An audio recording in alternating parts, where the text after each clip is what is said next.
Haribo's log. Stardate. I lost track a while ago. I don't know why I still begin these things with that. Had a long chat with our new party mate last night. I think I may have taken my initial response to this whole phenomenon of magic at its uninformed face value. I have seen more than my fair share of things deadly and dangerous during my time here. And sure, if one ignores the warnings listed, like the ones below, one might find themselves in a similar pickle. But with a little observation, with a little study, there's always an explanation. Kendra brought up an interesting thought last night. Something definitely happened to get back at that waterfall, and I think Margery may know more than she has let on. Perhaps I'll ask when there's a free moment. Hey everybody, and welcome back to Dungeons, Drive-Ins, and Dice, a wider world. We have 4 adventurers. We're traveling to the mountain to save some goblins with our little kobold friend. Yes, I'm Haribo Tamagotchi. Nope, I play Haribo Tamagotchi. I am in. And I do play Haribo Tamagotchi. The lines blur sometimes, but he's an artificer, and I think for now in the foreseeable future, he's probably hanging out as Haribo the Halfling. The question of the day is 3 people I would like to have a meal with that are living. Honestly, right now, what I need is some good art inspiration. Because I've been doing the things I've been doing for a long time, and I really enjoy doing them, but I think it would be incredibly inspirational and helpful to the things that I do to sit down with some art inspiration. So for me, I think it would be straight up just all 3 of the McElroy brothers. Easy peasy. One sitting. Wow. 1 for 3. Good to go. But I feel like there's a lot of things that I could ask for advice on or just chat about and get a lot of artistic inspiration from. So yeah. And I'm sure the goofs will have you rolling. I mean, goofs. Why not? Why wouldn't there be goofs? Speaking of goofs, my name is Lawrence Jennings, and I'm playing the wonderful bard Sparkleoneous. He's quite a bit of a goof himself. So when it comes to 3 people that I would like to have dinner with, I think I'm gonna have a little bit of a theme here. I would like to have dinner with Noel Fielding. Grew up with the wonderful comedy of Noel Fielding. I think it would be fun to hang out with him. Let's also include Julian Barrett, the part 2 of the Mighty Boosh, their little comedy show that they had going on for quite a while. And then let's throw Paul Hollywood in there. Let's maybe I can get a handshake, talk about the behind the scenes of the Great British Bake Off. Okay, we're doing our question. These are the people that Lawrence wants to have a meal with that are alive. Paul Hollywood, I did not expect. I think that would be... I fully 100% understand what has happened now. I think that would be a good little mix-up. That'd be a good, fun trio. Who is Paul Hollywood? Definitely, he wouldn't enjoy the conversation necessarily, but he'd be able to talk about the food, and that would just be wonderful. I don't know a whole lot about food, and I don't think Noel Fielding does either. Who is Paul Hollywood? Paul Great Hollywood British is Bake Off. Yeah, he's the mean judge that gives handshakes and has blue eyes. He's the stern judge with the piercing blue eyes. Okay, I love this. And the scandalous past. I like your theme so far. 2 themes. I didn't need to name them all. I just had the theme to sit in. I like that. Okay. Mine. Oh, hi. My name is Grace Stringer, and I play Margery Ridgeback, the cleric who is also a necromancer. And my 2 people are a little varied, but I feel like the conversations will be very interesting. So Snoop Dogg, Keanu Reeves, and Sandra Bullock are my 3. I just think we will have a great time gabbing, and there's lots of different things we can gab about. And I just think that they've got good chemistry with varied people, Wow, Hollywood's Keanu good Reeves. boys. Incredible. All right, and I am Michael. I play Thaddeus Ofkoot, the Dwarven Fighter. And who would I want to eat a full meal with? I would pick Nathan Fillion, Zachary Quinto, and just to throw some spice in there, Christopher Walken. Whoa! I'd say there's lots of spice. There's spice all over the place here. Nathan Fillion was not the first name I was expecting. Don't. Wow. Hey everyone, I'm Theodore Stringer, the voice of any other character, and sometimes the world itself. If I was gonna sit down to a multi-course dinner with people who are alive, Keanu is really good. I've been listening to a book of like 5th edition tactics by a guy named Keith Amon, and he'd be really interesting to talk to about just his perspectives on the game. Yeah. And I actually would like to hear Keanu's opinion about Dungeons and Dragons also. I think he'd have things to say. And then we need a perspective that's entirely not Dungeons and Dragons, so I would like Zelensky. I would really like to actually sit down and chat with Zelensky. Are we still talking about D&D? No, but maybe tangentially. I don't know. Okay. Unfortunately, my life has a lot of tie-ins back to D&D, so there's a lot of easy ways to get back there if you're talking to me. I really couldn't speak to how easy it is for him.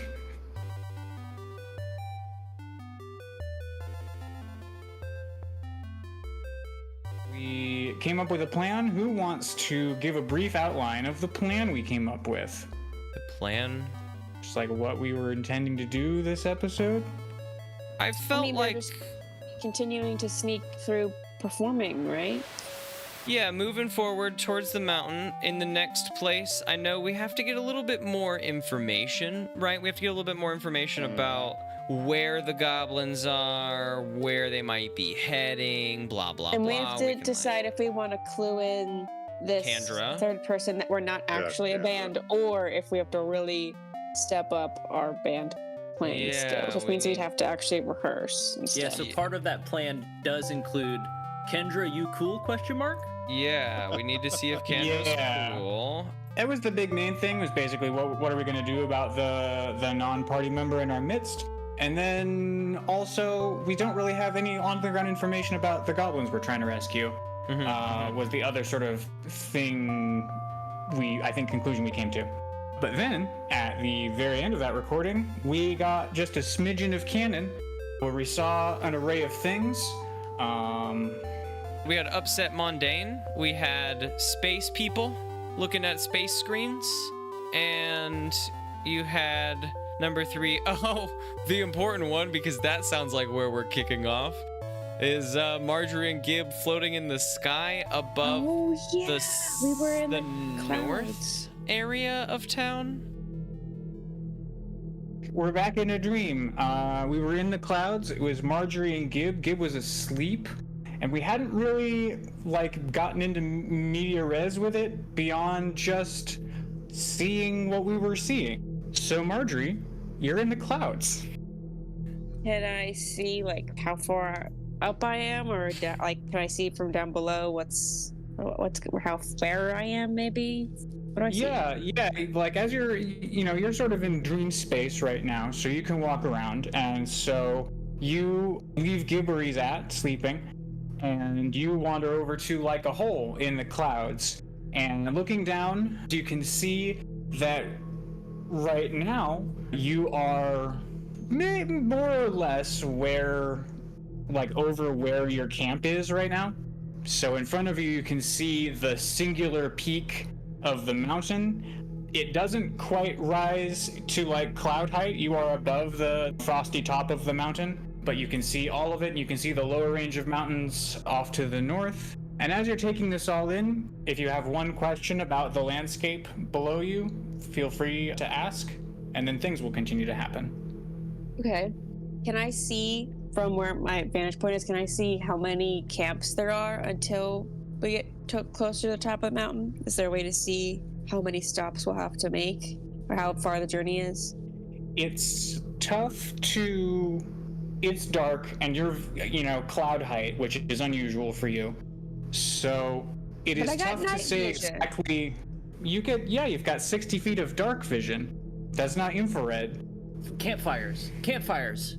Yeah, no, campfires. I'm getting to it. The thing that we can't tell is quite where you are. There's no you are here with this vantage point that you're in. But you can definitely count the campfires. There are a total of 5 campfires dotted across the side of this mountain. There's one furthest from it, 2 more that are slightly closer together, closer in, 1 very far to the north, and then a very big one sitting sort of right on the mountain. Is that 5? I think so. I think so, yeah. Yes. And then the voice of Zogmoth says, Oh, I'm glad you're sleeping. hi, Zogmoth. You turn around and there's Zogmoth. Have we described what Zogmoth looks like at all? I don't think we did when No. we talked to him recently. No, we have not. I don't have a description. I don't know what a lich looks like. In my head, they all just look like what the Macleod describes them to be. What does the Macleod describe them to be? They all just look like yeah. Mary, red robes with skeleton arms. They're skeletons. Okay. Like the Horned King. That's pretty good. The Horned King is definitely a lich. Oh, for sure. Then I pictured the Horned King because I just saw the movie. Okay, so we're going to deviate from the Horned King. We're going to move slightly closer to Emperor Zombie in terms of his level of moisture. For lack of a better word. No. You know, The the Horned King's viscosity really of dry. his skin. He has a Always skeleton. dust. Yeah, no, this guy's got some gunk on his bones. But that's not really like the big important thing about him. In the dream space, you see there are like absences. There's like holes in him that like run through him in various places. And in this dream space, you see multiple almost lava lamp-esque sort of spheres of light floating through these spaces. You know that in real life, this is actually represented by a big tubular magical construction that you only sort of know the barest winklings of that runs throughout him. And this is Zogmoth, and he says, I'm glad you're sleeping. Come and witness something incredible. And Okay. the 2 of you float down through the clouds and do a 180 to face back towards Dekram. And as we do this 180, the color of the world changes. It's sort of a sepia-toned space. Things are grayed out except for the lava lamp globules inside of Zogmoth, which glow even brighter than ever. He's very hard to look at now that we have sort of put this filter over the world. And you can see in the distance Dekram and the mountain range that runs behind it and the dense forest that comes out to almost to where you are. But that's not the thing that draws your attention here.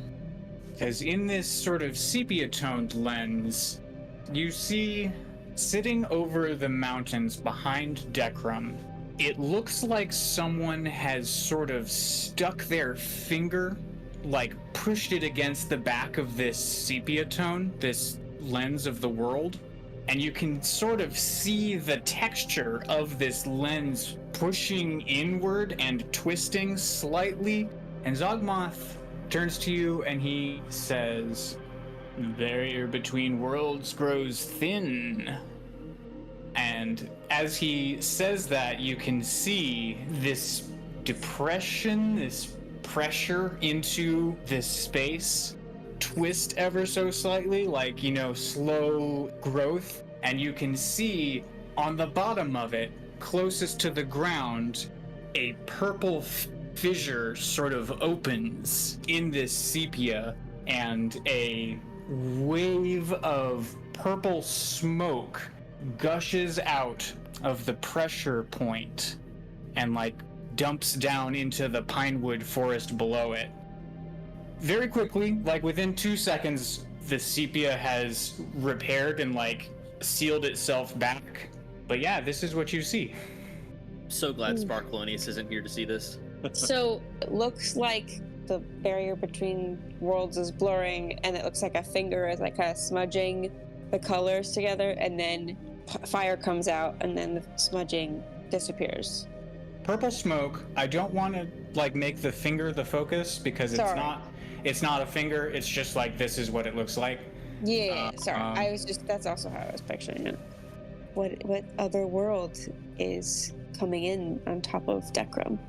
Do you know? Good It appears question. to be a rent into the ethereal plane or perchance someplace darker. Its fell influence is doing things to the woods. Is it mundane that's causing? No. He saw a portion of what was happening, but he was unable to see the entire picture before it began to affect the world directly. So, is this happening right now? What is happening to all of Decro? I can't say for certain. I've taken up residence some distance south. Gotta keep below profile. I am doing what I can to stem the tide. Was there more Zogmoth? I will mount an expedition to check on Dekram when things seem more under control. Just so that we are clear, this is a result of someone else laying claim on that which Lord Velsharoon wishes to be his. What is it? I don't know what it looks like exactly, but it has brought these two planes into tune. Someone is using that attunement to put an undue pressure on a boundary not made to withstand it. And then he says, the sun. And then the first rays of sunshine wink over the side of the lone mountain, and you wake up. I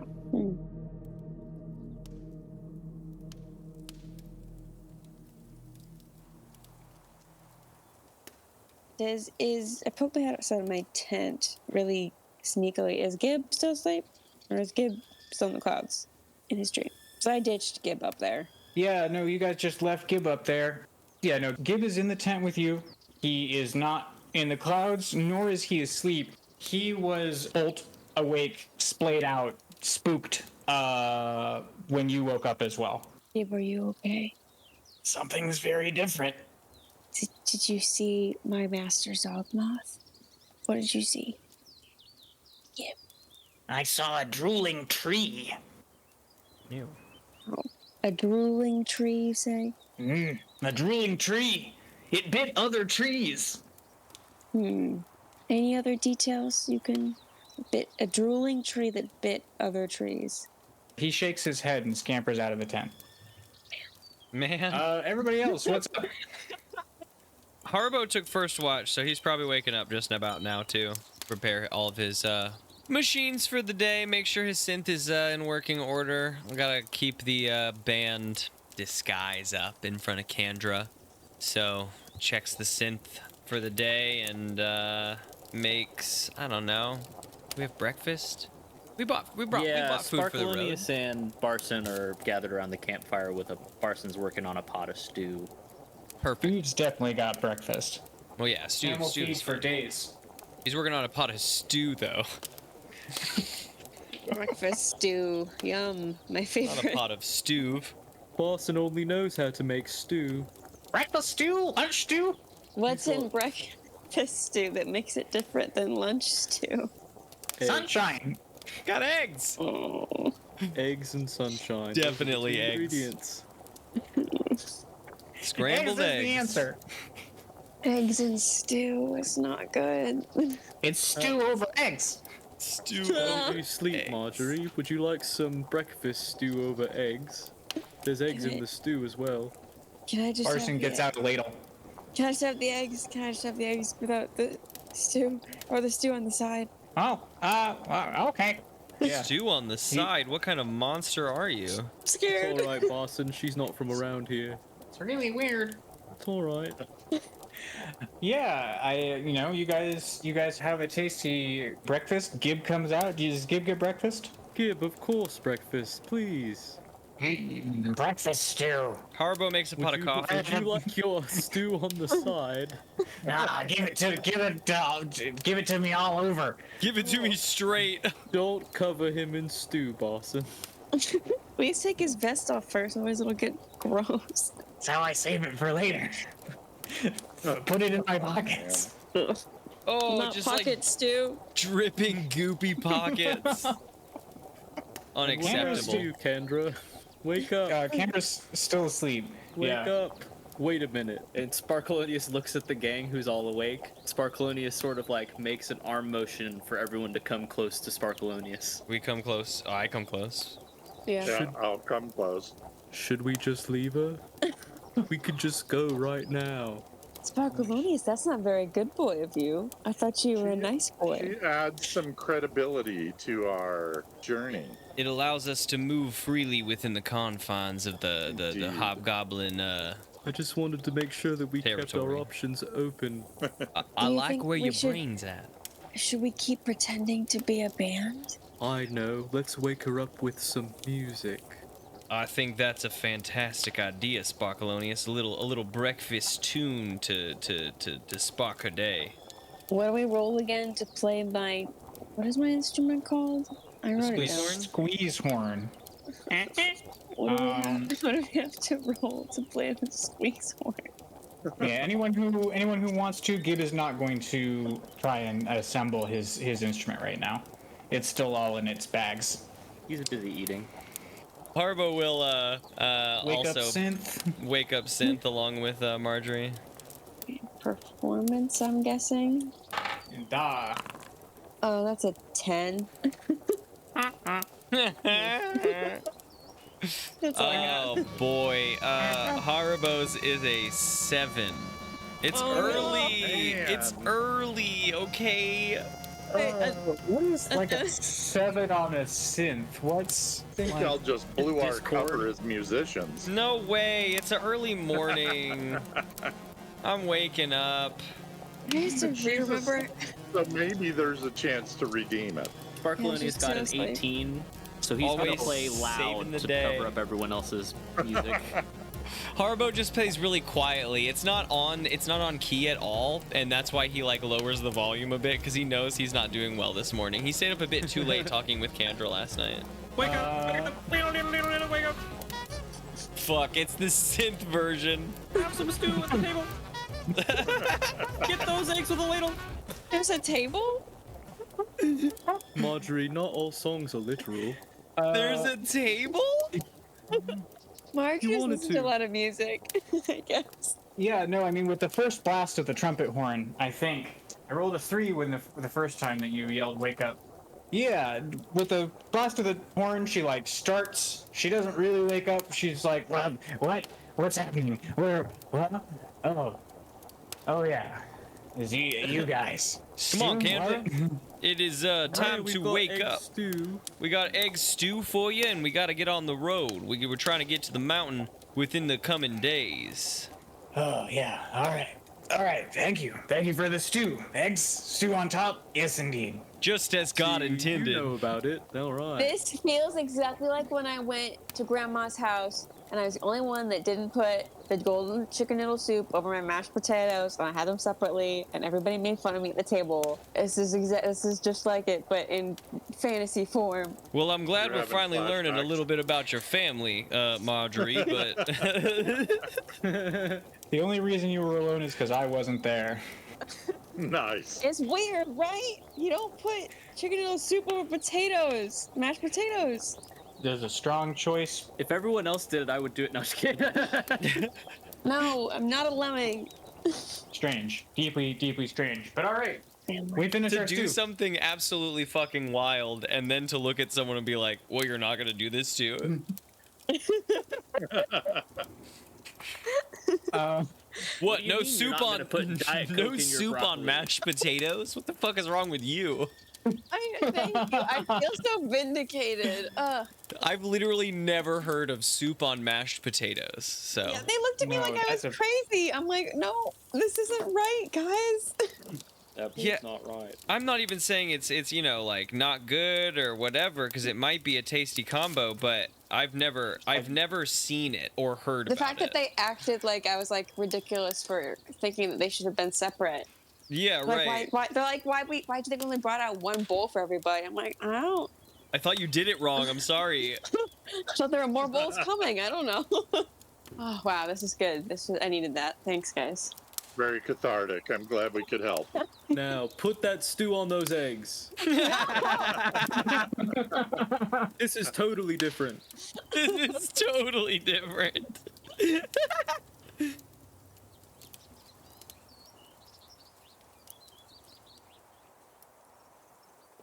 Yeah, so you guys have your breakfast, load the wagon back up, disassemble camp, and off we go, trundling down the road. It's Kandra and Barson up front, because Kandra is now showing Barson which way to go. So it's y'all in the back of the wagon.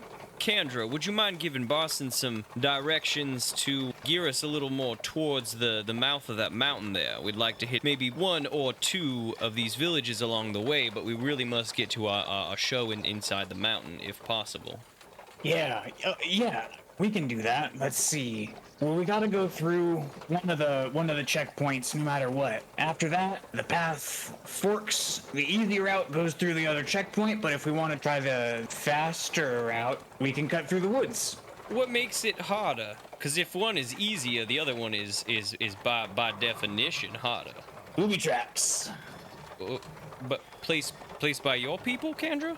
Mm-hmm. Yep, placed by us. It's the route the enemy would take if they were trying to approach us stealthily. So that's the route we booby trapped. Oh, sure. Would maybe a nearby group have a map of said booby traps we might be able to traverse still quickly, since we are not enemies, as you have so put, or bandits, whatever you call them?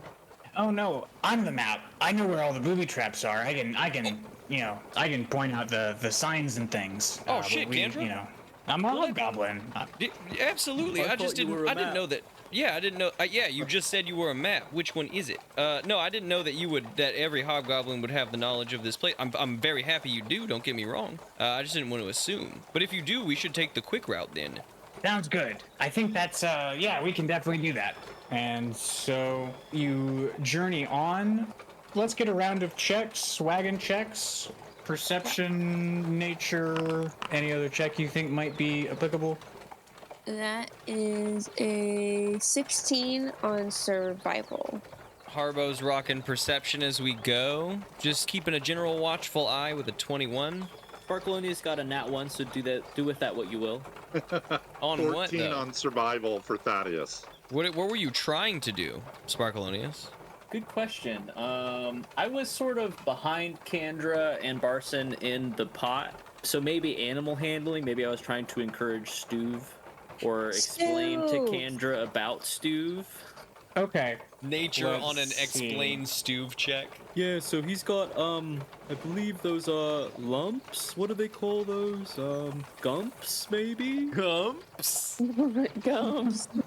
Thaddeus, your survival tells you that the route that you are traveling has been recently cleared and is maintained with precision. Okay. Haribo, with a 21, looking out to the right, you see as sort of you are going through by the trees and the light is coming down through the leaves, you see the light glinting off of what looks like really thin golden wire in the trees. Margery, I think I need to give you a different skill that isn't survival, because it doesn't make any sense to me that an urchin would know anything about nature if you're from the city. I mean, she could be looking out for, like, people trying to jump us, or, like, bandits on the road might be her kind of survival style. I'm an urchin who spent like the first 9-10 years of my life living in a cabin at the edge of the woods. So there's gotta be something, right? Okay. Don't eat that mushroom. I did one time and it was bad. Every time we pass a plant, she's like, yes, no, yeah, no. No, Haribo, no. Gib.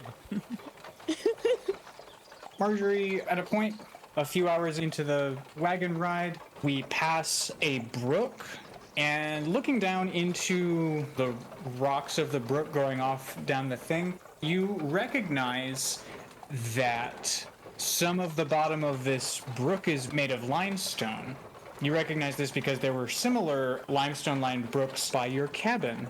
And the thing about the limestone brooks is that almost always at some point the water would punch through the limestone and lead into a cave system. Ooh. Sparkleoneous, you've stretched over all the way up to Stuve to scratch his ears and whisper sweet tunes into him. And you're looking off to the left, and just for like the briefest of seconds, looking through the trees, you see a head on a spike, and it has no eyelids.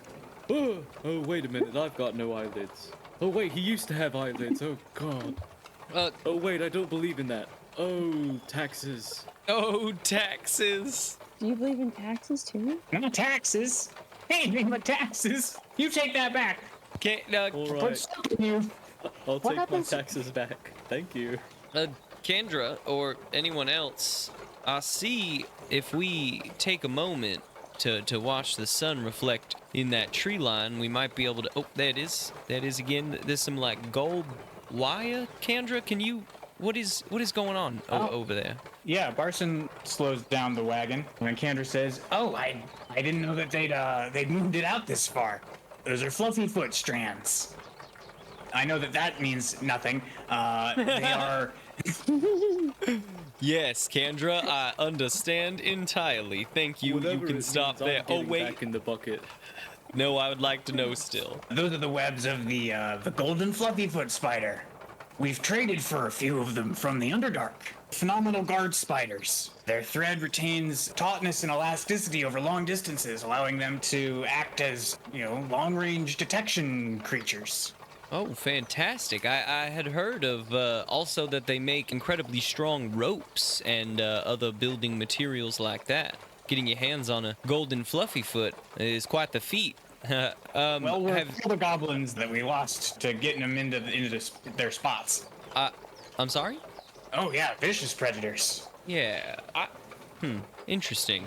I myself have been trying to strike up a trade with some merchants in the Underdark as of the past few years. Hard to get in with merchants like that favor the underground and the dark. You happen to have contacts? Not me personally, but our war chief does, I'm sure, or one of his council.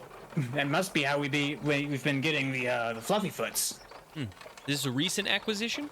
In the last 3 or 4 months, I would say. I didn't think that they'd gotten enough to put one in the village that we're coming up on. Interesting. You see so much out on the road. We've been so many places. It's curious. Finding a group of folk that have merchandised with the Underdark is few and far between. Man, you must have had some incredible lives seeing all the different places out there. We got a little bit of time before we get to the next campsite. Care to tell a road story? What's a thing you've seen out on the road? Oh, me? Oh, of course. I've seen so much out on this beautiful plain. I have traveled around quite a bit. I spent about a year, 10 months of my life living with a group of folk that flitted around on wings, called themselves fairies of a sort. They knew some powerful tricks, but don't know, hard to describe them. Beautiful folk. Powerful connection to the nature around themselves. When you say tricks, what do you mean? Is that... Well, they just,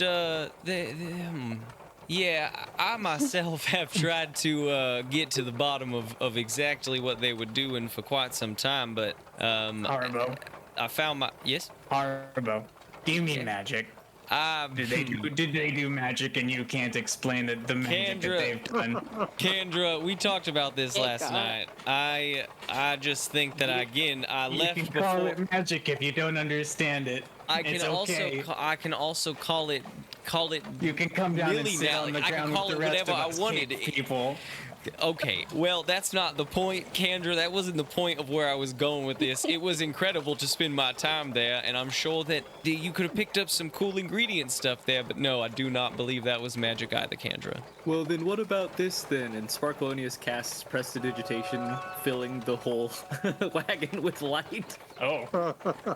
Sparkleoneous, you're not helping. I'm just curious, honestly. He's in denial. It's, It's not that I'm in denial. We've had this conversation. Maybe not you and I, Sparkleoneous. I don't necessarily know how you're creating the light you create, but as your light comes down, Haribo is casting light from his belt, and he says, I can make it just as bright, though. And I don't think that you could explain what is happening here. Would you call it magic? Magic That's belt. not... Okay, all right. Then maybe it is just magic. I'm sorry. I don't mean to rag on you. It's just funny. No, I mean, there were one many time- things that I could not explain there, for sure, but I don't yet know if I would call them magic, Kendra. No. Kendra, one time, the lord of a town threw a whole keg of dragon's wine at me. Oh, what did you do? Well, I caught it and put it on the Was it a ground. good That would have thing? really fucked me up if I had eaten all of that. Oh, it's really weird hearing such language in your voice. This is actually a story about restraint, not of partying hard, Kendra. You've got to know when to hold them and when to fold them. And by that I mean kegs of dragon's wine. What about you, Thaddeus and Margery? Do you have any fun stories about your times out on this plane? Well, I can verify the keg of dragon's wine. Yeah, I was also there. Well, Good. it's a party over Yep, here, I can Kendra. see you two aren't bards. Yeah, yeah. that's Look, not there, really look, Thaddeus' strong he's suit. security, and Margery is new to our little group here. We'll teach her how to tell the story one of these days, Margery. I'm Margery sure only Margery's has got all 11. kinds of stories. Margery only has 11 in charisma. We'll teach you how to pretend to be a bard one of these days, Margery. Here, I'll roll to play What? my horn. No, that was an M. That was an M thing. That was not a. That was not a Haribo. Grumble. To avoid having to converse, I will roll to tune my instrument very quietly. That way no one can talk to me. Okay. What You is that? Who is it doesn't know how to tune the instrument that you have? Yeah, It's let's no see it. tuning. She's just like sitting there squeaking the bell, being like, "No, hold on. No. Make a deception roll. Deception. My Maybe. God. Yeah, no, this is a lie that you're doing right This now. is a lie you're doing." I could be tuning up. I just don't know how. I could be doing it. Exactly, you don't know how. Okay, let me find. You can explain to me how you do it. Let me find my. Okay, there it is. A good roll means that you definitely look like you're tuning up. Okay, what is a 15 a good roll, or is that kind of mid ground?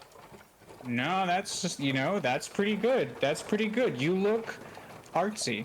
I'm so focused on my instrument. It's At my some life. point, you're even looking at the light through it. You're like, yeah. Yeah, it's like, it's aloof and also hyper-focused in like a don't talk to me. Perfect. I'm so mysterious. And with that energy, we round a sharp corner and come up to a palisade fence with a pair of doors made of logs sharpened at the top. Standing on either side of the of this door is a pair of hobgoblin guards.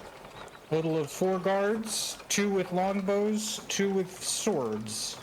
And they say, state your rank and business. We all look at Kendra. Sparkleoneous. Oh, I guess we don't. Level 3 bard.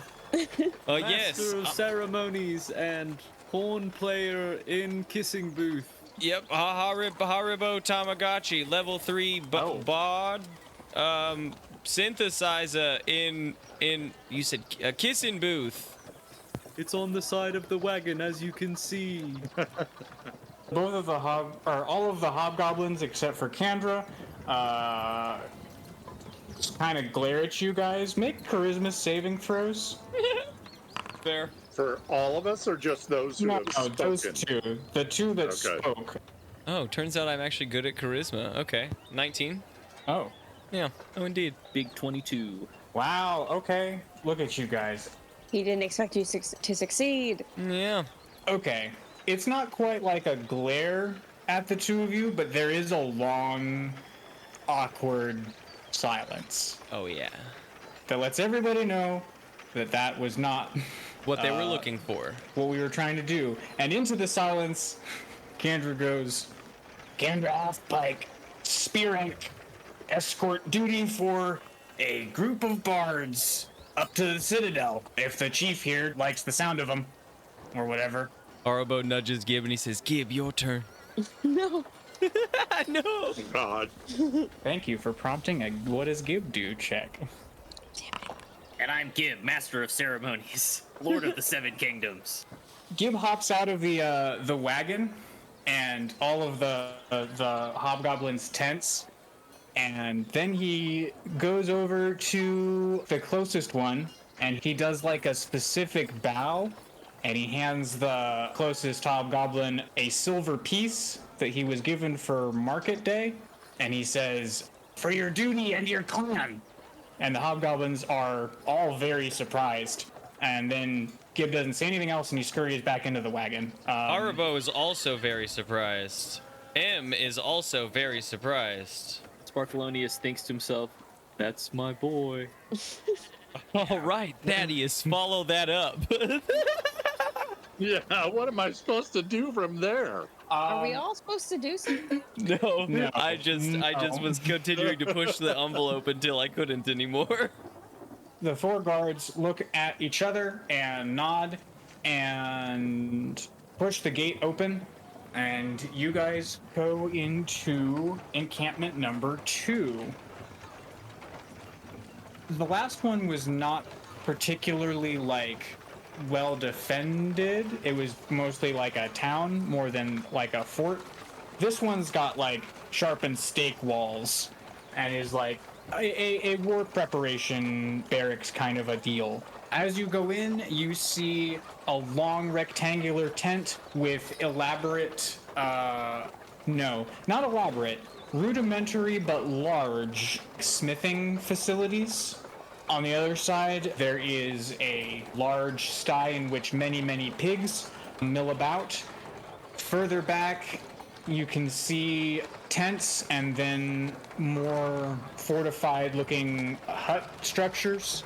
And in the center of this, as you're riding in the center, there is it's not quite like a keep, but it is like a central wooden structure. Only 1 story tall, but built sort of like a fortress, like a little squat fortress. And in front of this building, there is a big tree stump with a rectangular block of wood sitting on top of it. And as we pull up, Kendra says, "Better go inside the command center and report to the chief."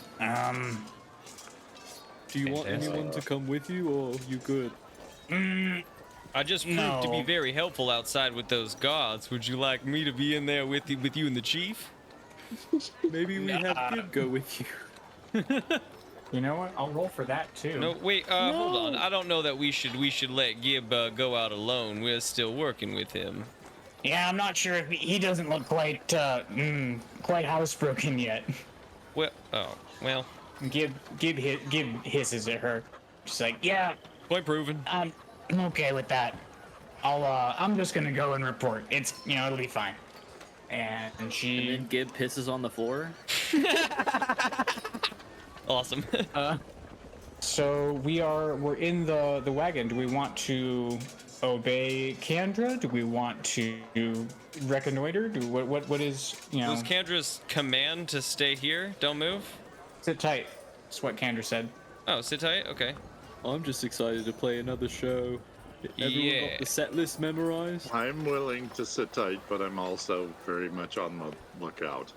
I feel like we have been doing a lot of jamming as we have done our shows and our songs. Maybe if we had any sort of... We've done a lot of rehearsals separately, right?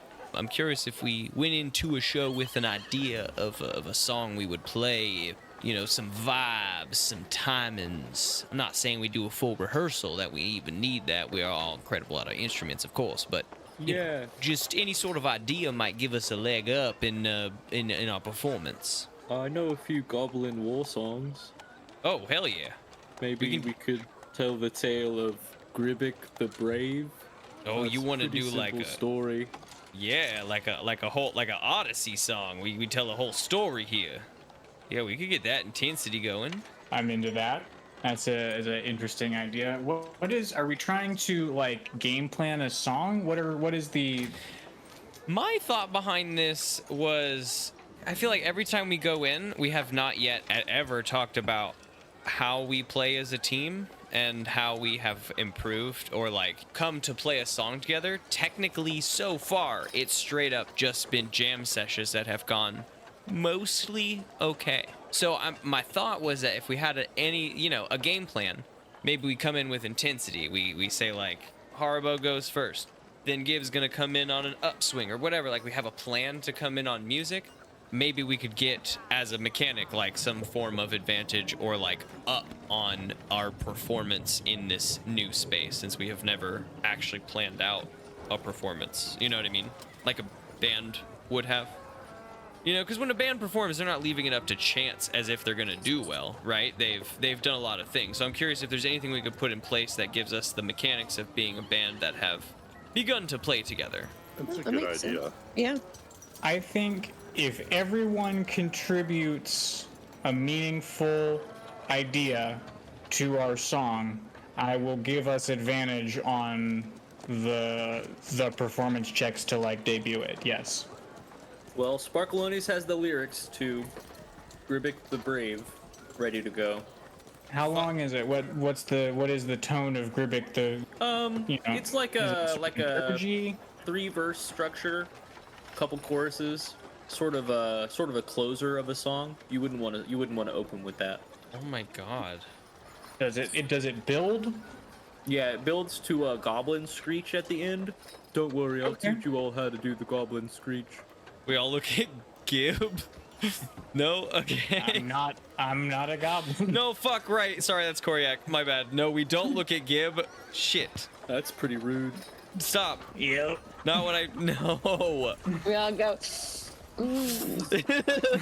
Oh, no. Okay, so Sparkleoneous has contributed his portion to this song. 3 more notions.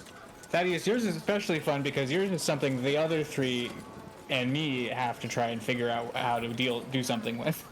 Actually, I was curious. Thaddeus, even watching our stuff acting as security, how do you feel in keeping a beat? Because the synthesizer is almost always, I don't know if you know this, almost always improved by a little bit of a beat, of a bass we can get going. Even just the tapping of an axe could get us there. I can tap my axe. I can probably do that rhythmically to a degree. Yeah. You know what? We can even use it as the beat of the song. Keep it going at the same pace the whole time we build off that. That could even get, I mean, if we're talking like Goblin War music, right? That's going to give us the driving beat we need. Maybe we can get a clap going at some point in the audience, get them involved. Audiences love being involved. I'll give that a shot. I'm willing to help the band out. Yeah, and I mean, if anyone gets out of hand, you can drop the beat and beat their ass, but but also, and then with that, I can build cleanly. I mean, the synthesizer, like I just said, is improved upon by having a bass line, and if that is supplied by our glorious head of security, then I think that I can give us a good driving rhythm far better than I was doing back at the campfire. Okay, so Sparkleoneous has established what the song is and sort of its vibe. Thaddeus is coming in and bringing in a beat. Margery and Haribo, what are you bringing to the table? I felt like I just said what I was bringing to the table. He's being the synth. I'm bringing. You're bringing the synth. I'm bringing the synth, but I think while Thaddeus is bringing the beat, I brought Thaddeus. You brought the Thaddeus. I brought Thaddeus to the table. I brought the beat to the table, you know? Then I still need one from Thaddeus. Dang it. I thought that... Dang it. No, you can't. No. Only one cake. You can't have it and eat it. Here's my other idea. If Hey. I tap the axe for the base, and I jiggle my shoulders a little bit, the chainmail will give you like the tambourine sound. Oh, very. There it is. There it is. So the bass is my thing, and he's the tambourine. I brought Thaddeus, and Thaddeus brought instruments. Huh. And I thought maybe I could do the bass line on the squeeze horn. That way, I remember the bass was always easier to play in Beatles Rock Band. That way I don't have to, be as good at the squeeze horn, because I also think I only get 4 notes out of it anyways. I think that was established. We can figure out how to lower and mute the squeeze horn a bit to give you a bit of a bassy Yeah. squeeze horn. Okay. Interesting. What's wrong with the bass squeeze horn? Nothing especially. I'm not quite seeing the how, but I'll think on it as we go. At the very minimum, while Kendra is talking to the dude, it gives us something to practice to like begin working together, right? Like we can begin working out our first attempt with an actual bass line with Thaddeus tapping his axe. We can work out, I can try to mute Margery's squeeze horn so we can get the proper like new out of it. Yeah, okay. Let's see. Thaddeus, I want either a performance check or a dexterity save for your like rhythmic. Let's take a look.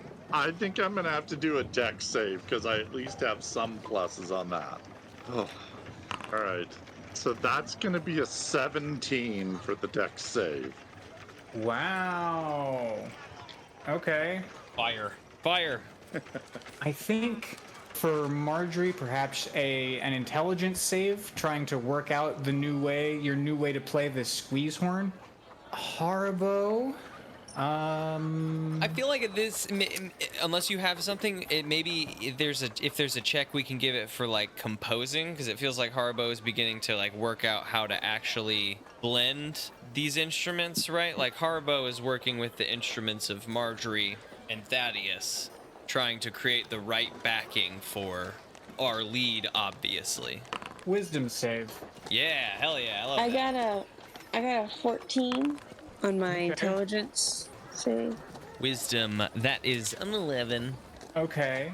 Sparkleoneous, are you gonna try and perform on top of this, or are you just gonna take this all in? I'm sorry, I've been writing lyrics for this song. Where are we at?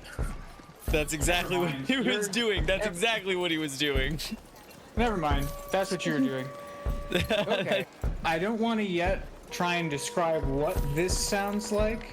I want to sort of cook on it for a second and then get another set of checks. But I will say that it sounds very different from the last song. What about Gib? Gabe does not want to set up all of his equipment is glass bowls in stands that he touches with water and like makes the circle sounds with. I don't think he wants to set that up in the back of the wagon. Oh, so he can't practice until the show. Well, at least until we're out of the wagon and in a Shit. like a spot. Fair enough. It's like a drum kit that if it falls over, it all breaks. Fair enough. Yeah, we gave it to a little crocodile boy.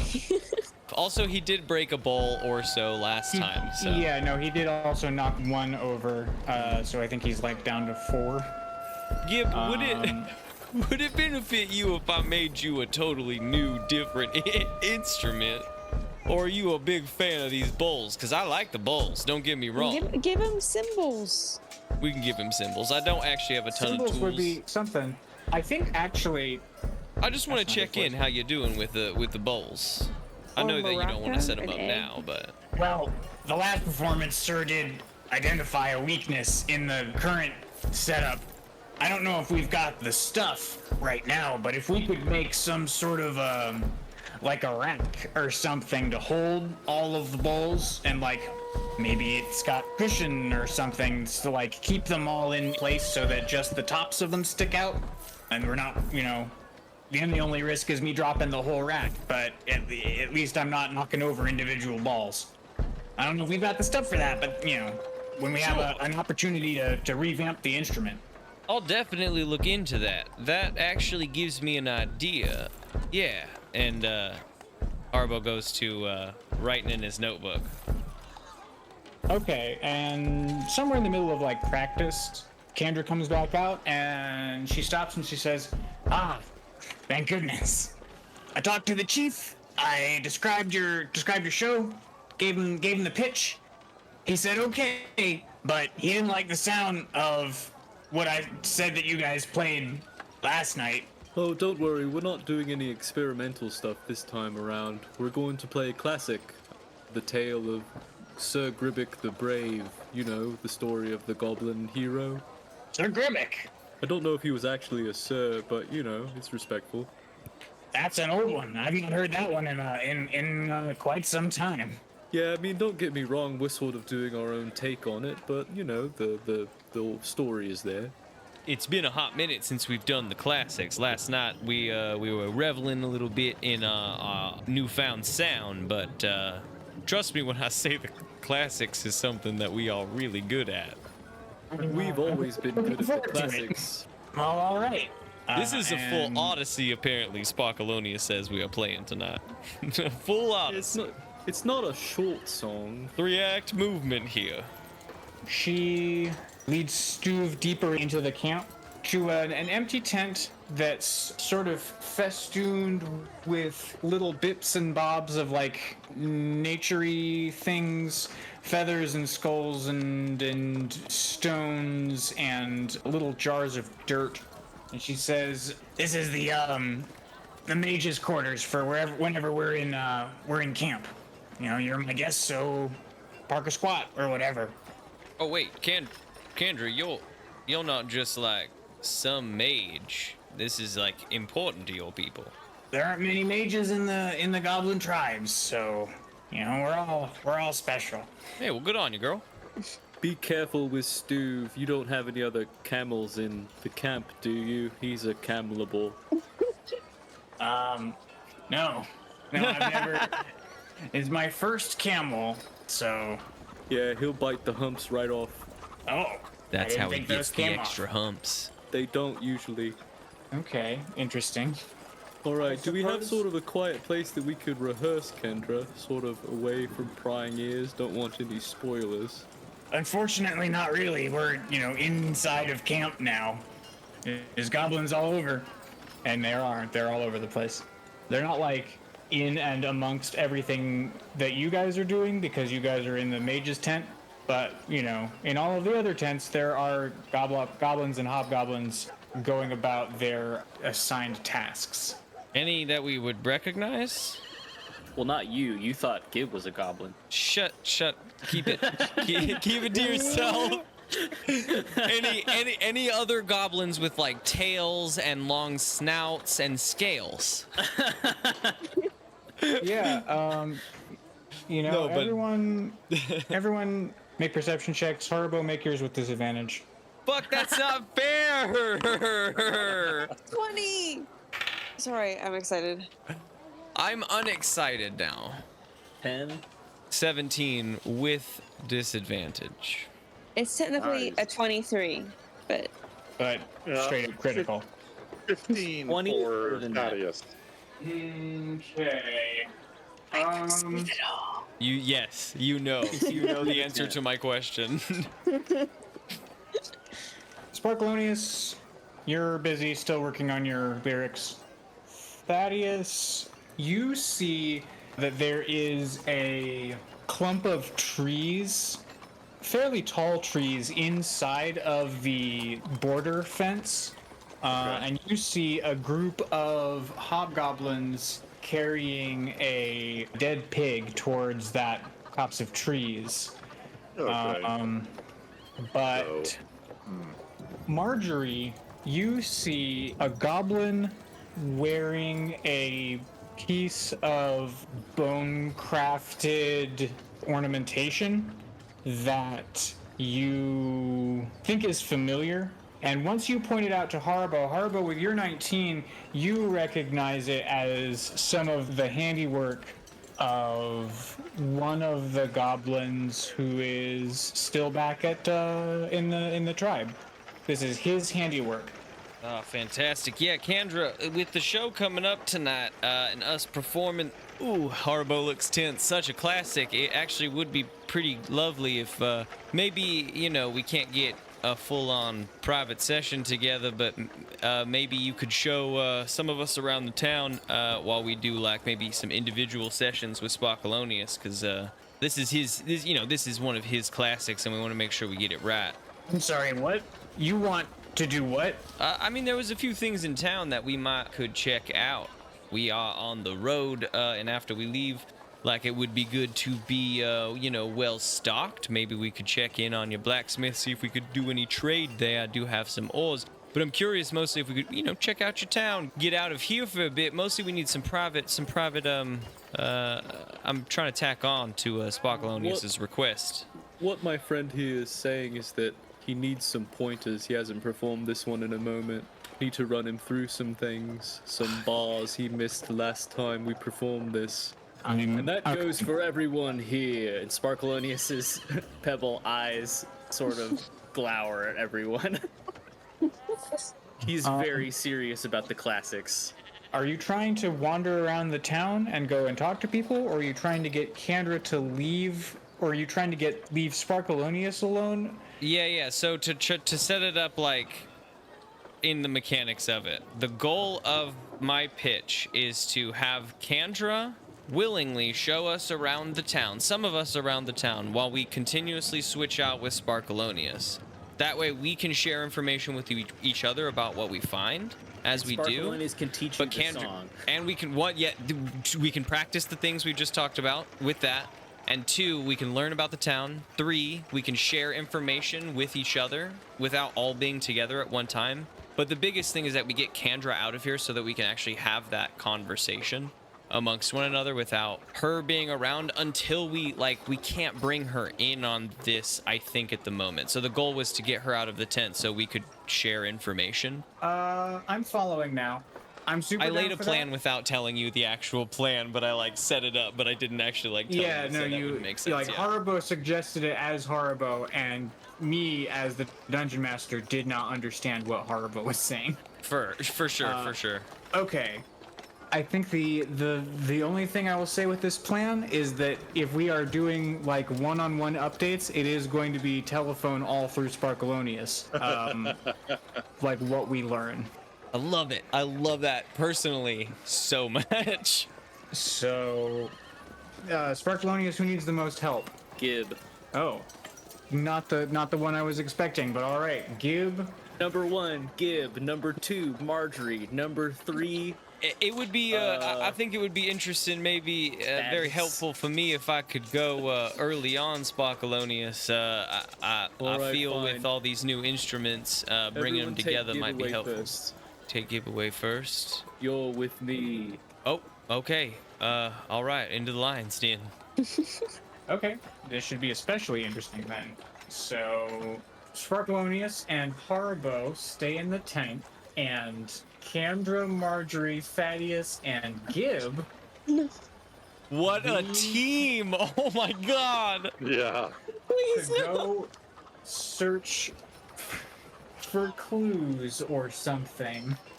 This wasn't even our idea, but now we're doing it.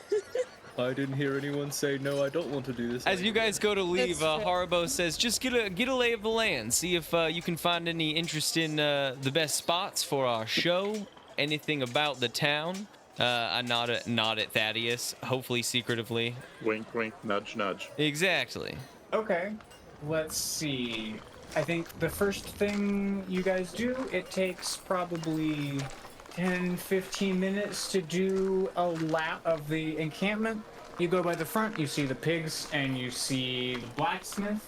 As you go past the command post on the other side, you go past the copse of tall trees. They closely border the forest, just with the sharpened palisade fence, just separating this group of trees from the rest of them. You guys go around further past the trees, Did I see what they were doing with the dead pig at the copse of trees? I know what they're doing. I mean, I could guess, but What do you think they're doing? They're feeding I the think spiders. they're cooking it. I hadn't thought about the spiders. Yeah, I mean, Sparkleoneous is right on the money. You don't see specifically what has happened to the pig, but as you are coming around the side, because you guys have seen this and know what to look for, you see a bunch of these golden threads extending from this group of trees out into the rest of them. Okay. Past the copse of trees, we're back into Goblin Residential. Closest to the trees Goblin is the Hobgoblin dwellings, sort of long houses made of wood, whereas like past that there are some tents, and then there are some goblin dwellings that are basically igloos made of mud. Yeah, and so you've done a lap around the thing, and Kander says, well, I guess it's time for the next person to sub out. Did we Which I decide? think we did. It's Margery, I believe. Sounds about right. So Margery, go in and talk to Sparkleoneous and Haribo. They're feeding the spiders. Those spiders. They are nearby, closer than I thought they were going to be. There are. We need to set up something intense here. There are some of the goblins are here. I don't know if they are all here, but some of them are here. I have noticed some of the members of that community already in and about this commune. If they have just dropped off goblins along the way, the exit of this journey is going to change. I can't say how significantly. I'm just gonna put it out there that you have not seen any specific members of the Goblin tribe. You have seen like jewelry that originated from the Goblin tribe, but it was not being worn by a goblin that you recognized. Oops, that's kind of why I set all this up, because it seemed a bit more intense. Okay, the goblins have been through here. We need to figure out where they have been and what they have going. Did you learn anything about the spiders on your tour, Margery? Also, what did me and Sparkleoneous get up to? Sorry, I'll answer your question first. Just really quick, what happened with Sparkleoneous and Haribo? Is Sparkleoneous just like slapping his two wet hands together? You're not respecting the material. You have to have a reverence for Sir Godric. Sparkleoneous, I can lay down a track. I am worried about the goblins at this moment. You need to understand this goblin. The trials he run went it through. the tribulations. Okay, run it through me again from the top, and then we cut back to. Yeah, the next vignette, I do want like the full synopsis of this tale of Godric, so that I can also know what it is. All right, Haribo is in the group. Margery is out. Sparkleoneous and Margery, can you deafen yourselves? Yep, just send me a message or whatever whenever you're Yeah, ready. I'll take my earbuds out. Interesting. Okay, we'll message the group. And what am I doing? You're still in the group. It's Okay, the tour all is right. now Gib, Thaddeus, Haribo, Kandra. All right. What is the purpose of this round? I figured one of you may have like a specific request of a thing you want to see. I'm curious about these. I've heard a bit of the gold feet spiders. Oh, you want to see the fuzzy foot, the golden fuzzy foots. Yeah. I'm just curious while we're checking it out. You could tell us a little bit about the properties. I mean, I've heard of them. I'm curious if maybe we could do some trade and acquire some of these materials, be it through clothing or whatnot. I'm not really sure. Maybe you could tell me. The properties of what now? I'm sorry. Just the general fuzzy foot, the silk. I've heard that it's strong, but I don't quite know how it's used beyond just a strong thread of silk. Well, let's see. And you guys are walking. You guys are like making a beeline towards the copse of trees now. And as you're going into the copse of trees, Kandra is telling you what she knows about the fuzzy foot silk. She tells you that the fuzzy foot silk is not really used for like clothing because it's not super comfortable, but it is known for its rigidity and its elasticity, like I've said. The other thing is that it conducts electricity. Was the other interesting property that it does have. But she does also say that she's not like in deep with like the beast tamers or whatever. Like it is and like an Underdark person who has like taught them like Fuzzyfoot care, and B, she's just not part of that hobgoblin unit.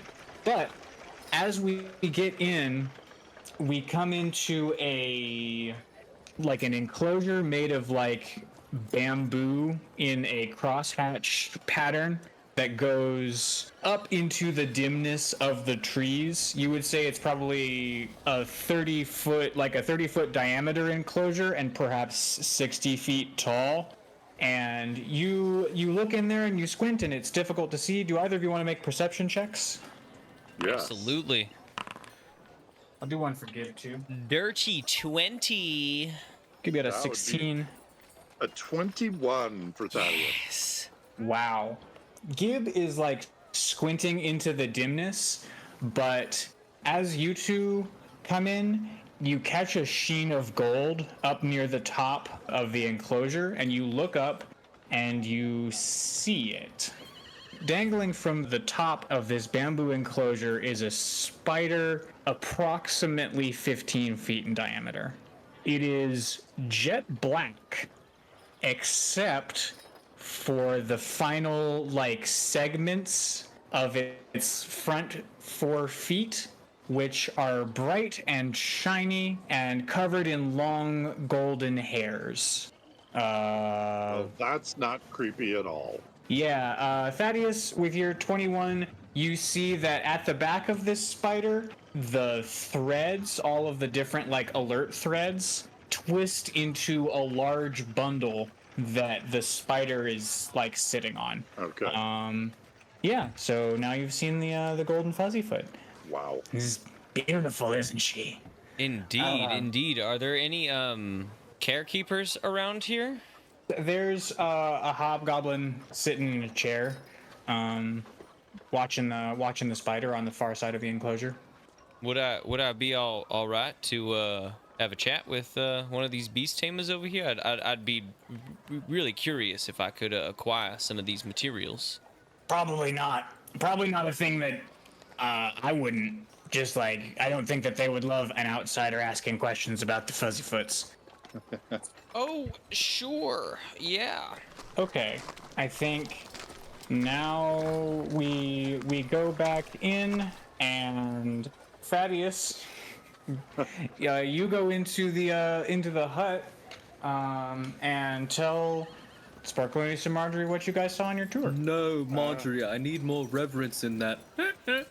Oh, okay. Hello, friends.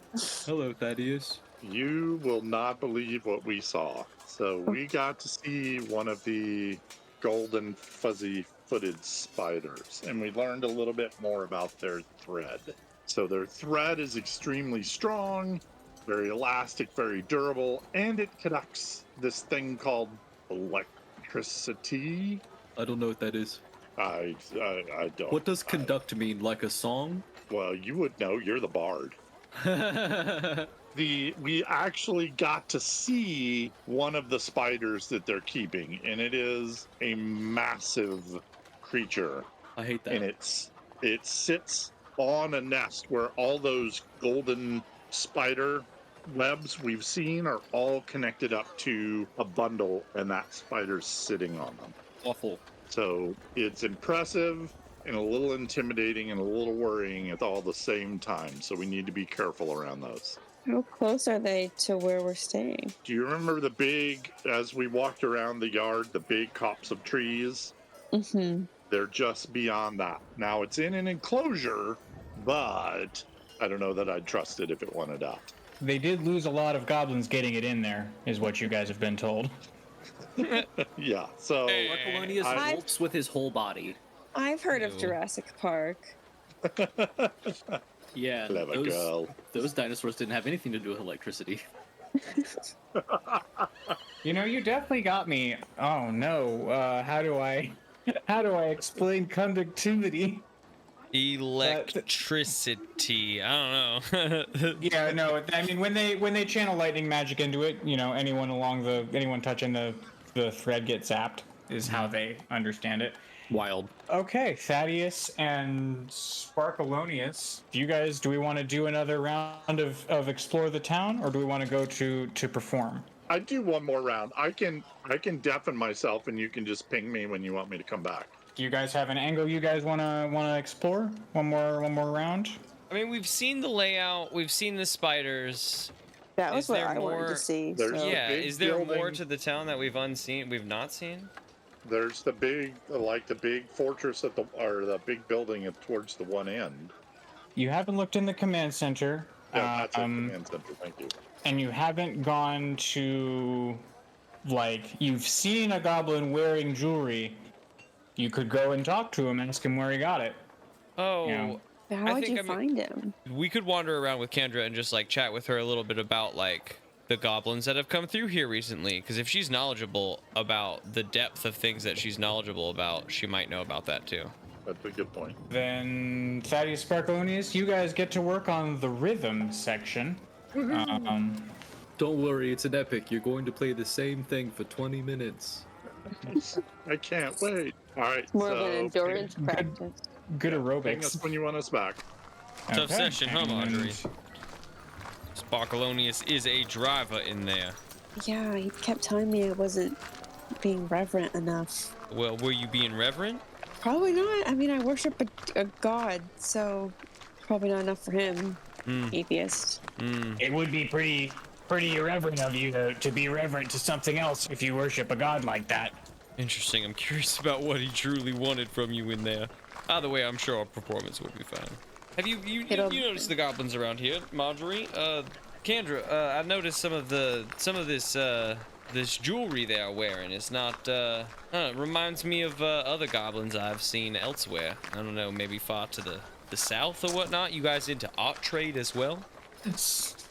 The subtlest of nudges. Get on to this other. Here's this other thing I want to talk about, please. What a specific question. Let's see. Tough to speak to. Hobgoblins don't go in for a whole lot of ornamentation. We're pretty utilitarian. The goblins, though, they seem to wind up with a lot of downtime somehow. And so they make a lot of crafts. I do think that they trade them amongst each other. If you can point them out to me, I can say more. But goblins be crafting. If there are follow-up questions, if there are perception checks, Kendra is going to actually look around and see. Kendra rolled an 8. Where is she walking us to this time? Just to be curious about what I want to check out. We are looping around the back of the Hobgoblin facility. At the very back of we cut between the Hobgoblin huts and the sort of goblin mounds. At the back of this palisade, there is a creek, a brook that winds underneath the palisade fence in and back out. Back here, there are a group of goblins doing some laundry, and you guys are walking along by, and your route's going to take you, past this and back on this other side between the spider forest and the hobgoblins, and then I think cut directly across in front of the command center. Okay. And then back past the pigs towards Sparkleoneous again. See what these goblins are up to back here. See if there's anything I can point out to Kendra, if we can spot any of that. It doesn't have to be the same piece of jewelry, but similar pieces that I can point to ask the question I'm trying to ask.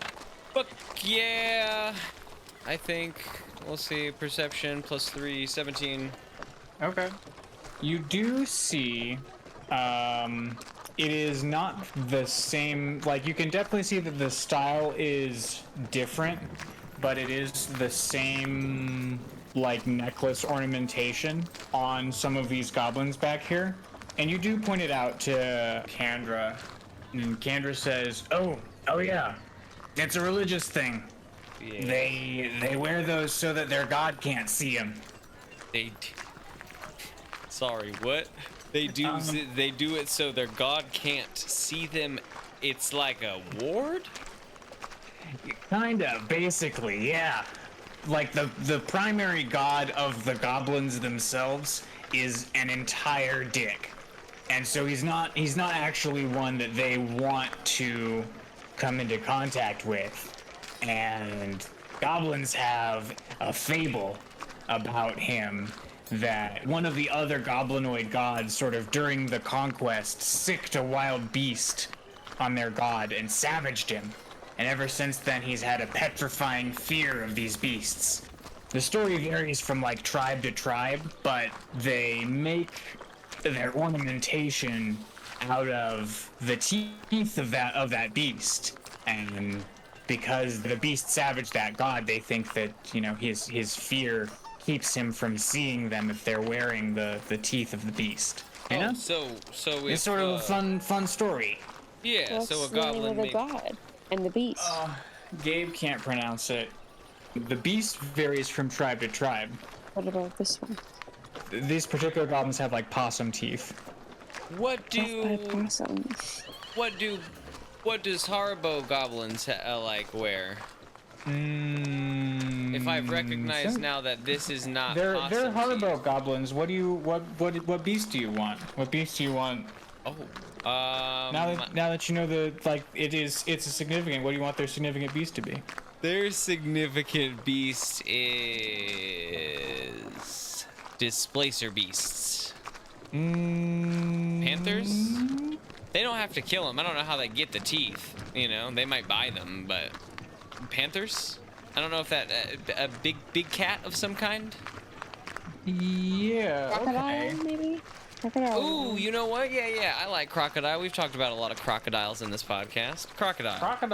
Crocodile is good. I'm having difficulty imagining any group of goblins take on a big cat, but I do think that enough goblins could take on a crocodile. Just Oh, and they're like not get as its fast. teeth so they Get can its fasten their teeth. jewelry. Okay, yeah. Yeah. I like this. Lure into a trap, some kind of spiked trap. For sure. Yeah, you could drop a big rock on it. They're not very fast unless they're, you know, aware. Yeah, Good pull, crocodile Grace. teeth. Crocodile teeth. Croc tribe. Okay, so then we're gonna, I think, then call that the end of the walk. Let's go back and tell them about the goblins. Well, we've got a little bit more information on the goblins, I guess. Wait, are we all in the tent? And is Kendra with us? Just say you have a band meeting. She's not in the band. Yeah, band meeting. Yeah, pre-show warm-ups. Now she gives us privacy. Fantastic. Green room. Gotta respect the green room. Could have just done.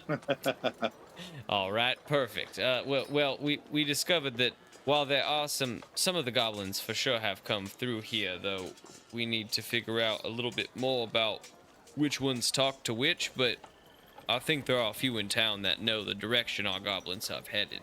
Well, that gives us a couple more avenues of dialogue, and to be honest, things are shaping up great. I think we're going to be the talk of the town after this show. I mean, Yeah. either way, I think we will be. Yeah, right. At this point, Yeah, but everyone I has mean, seen our they'll face. talk. They'll talk to us, not at us. Yeah. Sorry, I panicked, guys. I thought I saw a goblin I recognized, and I wanted us to immediately jump on the quest. And I figured maybe next time I can hold a little bit of restraint into diving into a new. Listen, we all have our rock moments, okay? I don't know what that means. I don't think I would consider this rock bottom, Margery. I thought I saw a goblin. When Grace got distracted by the rocks, the whole Yep, episode. we're messing with you. No, that's Oh, fair. no! That's totally fair, Margery. That's totally fair. There will be more glowing rocks out there for all of us. Such a bad urchin. Oh no, I'm too trusting.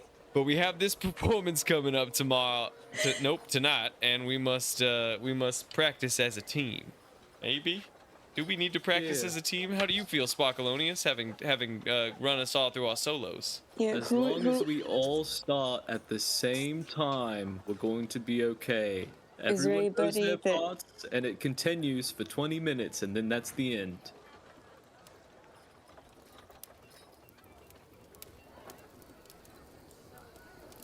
This time you guys have your back to... No, you have your back to the fire again. There's the crowd of goblins is between you and the command center.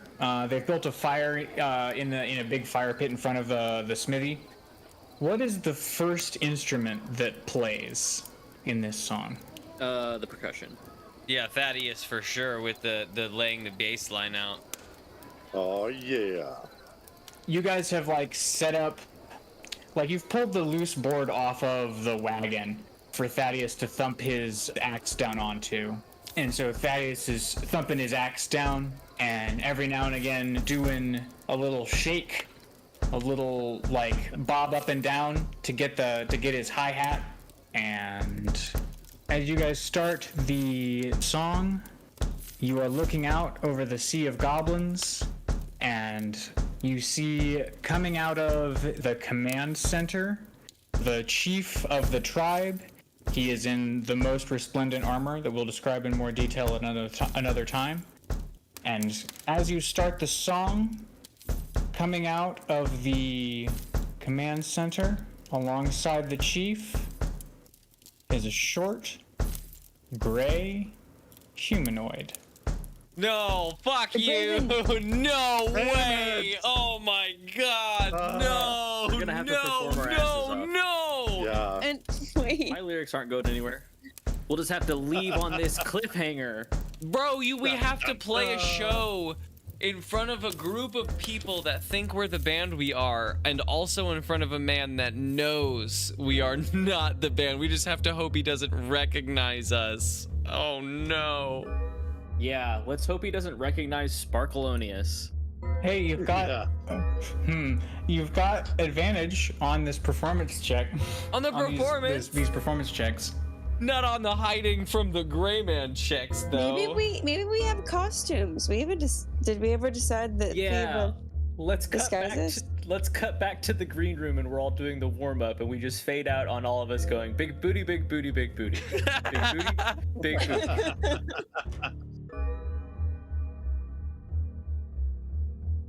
Thanks for listening to this episode of Dungeons, Drive-Ins, and Dice, A Wider World, DM'd by Theodore Stringer. The players this season are Lawrence Jennings as Sparkleoneous, Grace Stringer as Margery Ridgeback, Mike Harrison as Thaddeus Ofkoot, and myself, M. Williams, as Haribo Tamagotchi.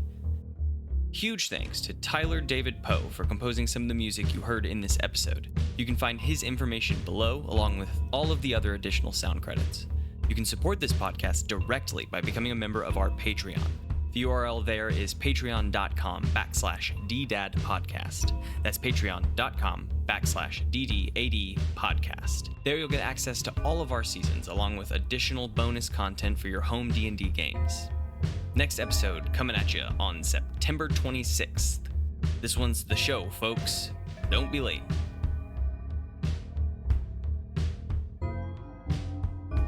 My lovely Okay. camel gumps. Check it out. This is what they call forest gumps. Forrest Gumps. God damn it. So, man, your dumb joke has erased all the numbers.